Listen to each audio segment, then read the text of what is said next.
পুরুষরা তো অভিযোগ করেন না, এরা অভিযোগ করে। দর্শকদের একটা আলাদা আগ্রহ দম নিয়ে প্রথম থেকেই ছিল। ছবিটি আমরা শুটিং করেছি কাজাখস্তানে, যেখানে মানে মাইনাস টেম্পারেচার আমাদেরকে অনেক কষ্ট করে শুটিং করতে হচ্ছে।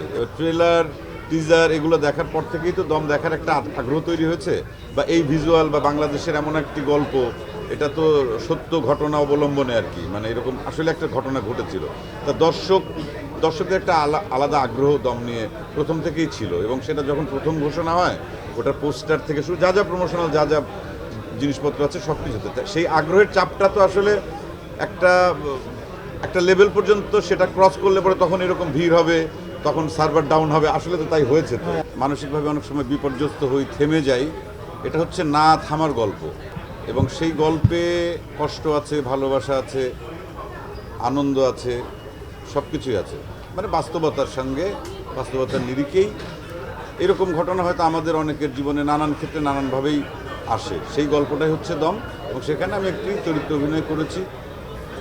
সেই চরিত্রটি দর্শকদেরকে তো সামনাসামনি তো সব কিছু বলা যাবে না, তাহলে তার সিনেমা আপনারা হলে এসে দেখার আগ্রহ নষ্ট হয়ে যাবে, বা চমক যেটা, সেই চমকগুলো থাক। অভিনয় করেছি, আপনারা দেখবেন। এবং এই ছবিটি আমরা শুটিং করেছি কাজাখস্তানে, যেখানে মানে মাইনাস টেম্পারেচার আমাদেরকে অনেক কষ্ট করে শুটিং করতে হয়েছে। এবং স্পেশালি আমি স্পেশালি আমি নিশোর কথা বলবো।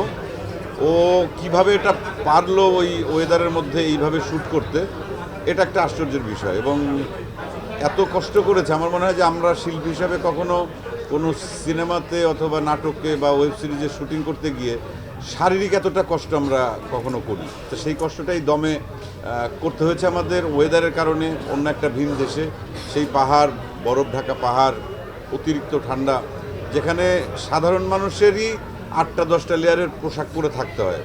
মানে ঠান্ডা বাতাস এরকম যে নাকে কানে হাতের মনে মনে যে সুচ ফোটানো হচ্ছে, এইরকম ঠান্ডা।